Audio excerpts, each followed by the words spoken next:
Obey your leaders and submit to them. If you look at a church statement of faith that believes in strong elder rule, this is the verse they always quote. It's often the only verse they quote. It's really the only verse like it in the New Testament. It sounds like heavy-handed authoritarian leadership on the part of church leaders. But as we're going to see, it's actually not that at all. It seems to go against what Jesus said about servant leadership, but actually it doesn't. The normal Greek word for obey that we would expect to find here is hupakuo. It's a very common word throughout the New Testament. It's used, for example, in Ephesians 6:1, children, hupakuo, obey your parents in the Lord. It's found in Ephesians 6:5, servants, obey your earthly masters. And the word means just that, obey. There's no other way around it. It's interesting, though, that that's not the word that's here. Instead, the word pytho is here. Pytho was the name of the Greek goddess of persuasion and charming speech. Pytho was a close companion of Aphrodite. That's the word that's here. The lexicon says it means to persuade or to convince. In Acts 5:40, it is translated, they took his advice. Same Greek word. In Galatians 5:7, it's used twice, 7 and 8. It says, who hindered you from obeying the truth? Now that's pytho. This persuasion, pytho again, is not from him who calls you.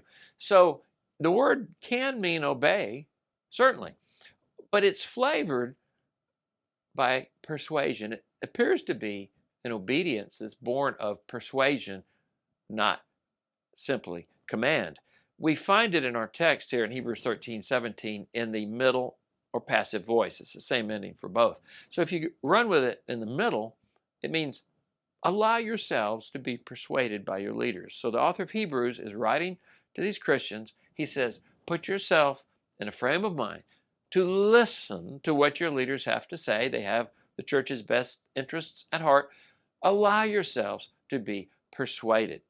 Now, if you want to run it in the passive voice, it certainly does mean obey. But again, it seems to be an obedience that is born of persuasion. W. E. Vine said the obedience suggested is not by submission to authority, but resulting from persuasion. Linsky, in his commentary, said one obeys when one agrees with what he is told to do, is persuaded of its correctness and profitableness. Dwight Eisenhower was the supreme commander of the Allied forces during World War II. He's a man who had force at his disposal. But even he recognized the value and superiority of persuasion. General Eisenhower said, I would rather try to persuade a man to go along, because once I have persuaded him, he will stick.